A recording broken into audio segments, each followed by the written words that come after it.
Las condiciones están dadas para el quiebre del régimen en Cuba. ¿Cómo están, amigos? Bienvenidos a Noticias Importantes. Esperamos sus opiniones en los comentarios. Comenzamos. Dada la crisis sistemática, ¿cuáles son los posibles escenarios a ocurrir en las próximas semanas en Cuba? Los últimos 4 meses han sido caóticos para el presidente designado y títere castrista Miguel Díaz-Canel. La crisis sistemática en la que se encuentra sumido el régimen ha llegado a un callejón sin salida. Para poner la tapa al pomo, al régimen cubano ha sufrido la derrota más aplastante de su historia por medio del voto popular, cuando más de 4 millones de cubanos dijeron no al socialismo. El resultado final de la votación para aprobar un código de familias impuesto por el gobierno es la prueba más palpable de que el pueblo no cree en el régimen y lo que desea es un cambio de sistema. El no, ejecutado por la ciudadanía, se obtuvo por 2 grupos de rechazo, los que decidieron asistir bajo presión, pero una vez en el colegio electoral votaron no, 1.959.097 cubanos, y los que decidieron desafiar las presiones y no asistir, 2.178.040, esto sin contar los votos anulados, 360.042. En conjunto sumaron 4.497.179, muy superior al sí, el cual totalizó 3.950.288 votos. La diferencia fue de 546.891 votos, y habría que destacar que los 3.950.288 votos computados por el sí son muy cuestionables por sospecha de fraude. Esta derrota ocurre en el peor momento de la crisis que tiene al país agotado por la bancarrota, la industria del turismo estancada por el declive de las exportaciones, la muerte de la industria azucarera, la escasez de alimentos y medicamentos, el crecimiento acelerado de la deuda externa, la inflación galopante que parece no tener fin, el colapso del sistema electroenergético nacional y la emigración masiva que desangra el capital de recursos humanos del país. Pero, ¿qué se puede esperar que ocurra en las próximas semanas? Para responder esta pregunta, hay que analizar varios hechos y factores que nos permitan vislumbrar cuáles son las posibles reales salidas que pudieran presentarse para poner fin a esta crisis. Factores internos. Primero, no existe una voluntad del gobierno para hacer una reestructuración profunda del sistema, ni siquiera con su inoperante y nefasto modelo económico. El gobierno se resiste a abrir la economía a una economía de libre mercado y de libre empresa. Ni siquiera contempla un cambio de modelo al estilo chino o vietnamita. Segundo, el país está endeudado a un punto en el que no tiene créditos de sus principales socios políticos, como son Rusia y China. El régimen es incapaz de buscar nuevas líneas de crédito y su historial de mal pagador lo ha convertido en un paria financiero.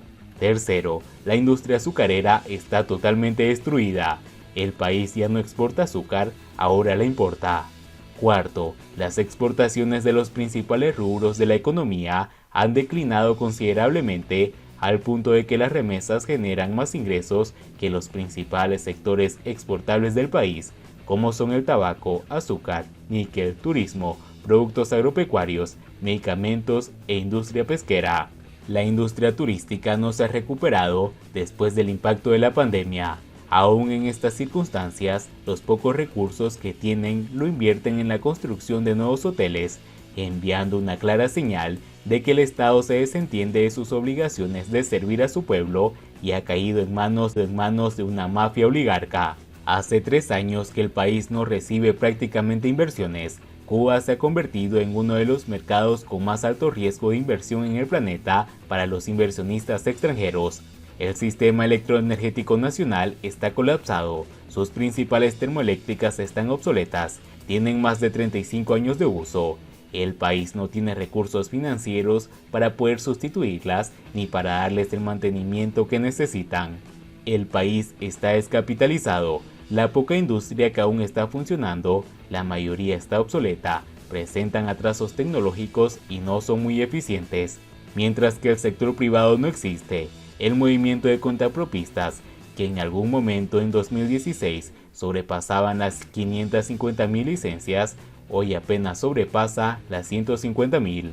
La población vive atrapada en la escasez de alimento, la decadencia de un sistema de salud, falta de medicamentos, la falta de transporte, falta de agua potable, falta de electricidad en los hogares y cercados por la epidemia del dengue y el repunte del COVID-19, mientras que la inflación ha crecido vertiginosamente en los últimos meses, al punto en el que un salario no alcanza para comprar un par de almuerzos. Se percibe un vacío de poder en el país. Los dirigentes han perdido la empatía y la conexión con las masas.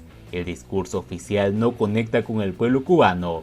El país ha sufrido una fuerte descapitalización del capital humano en los últimos 10 meses.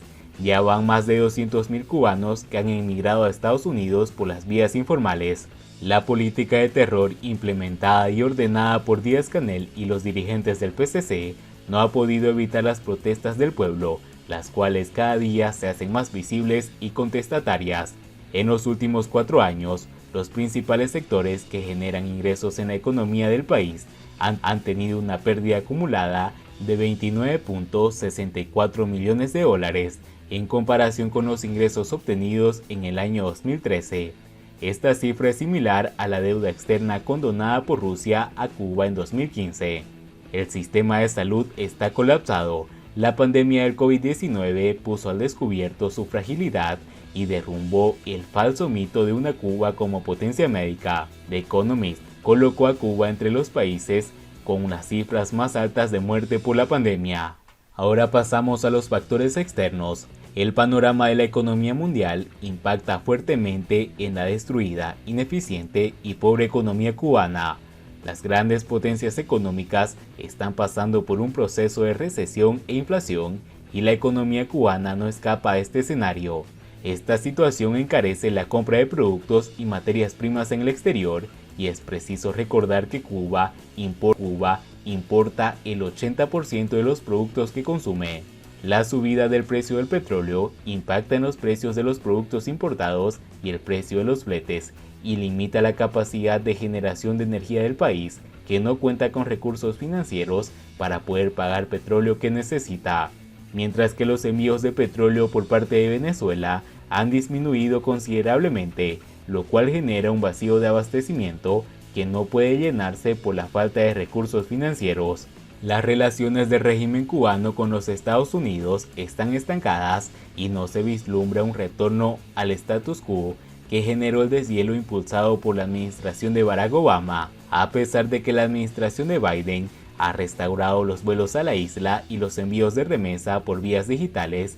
Se han dado ciertos pasos de acercamiento, pero no existen condiciones reales para que retorne un nuevo deshielo. El gobierno cubano lleva 3 años sin pagar la deuda externa con los acreedores, con los que reestructuró su deuda en 2015, por lo que se ha quedado sin líneas de crédito. El Club de Londres ha presentado una demanda al régimen cubano por no pagar su deuda. De prosperar esta demanda, el régimen enfrentaría un nuevo embargo que perseguiría los pocos bienes del gobierno cubano en el exterior.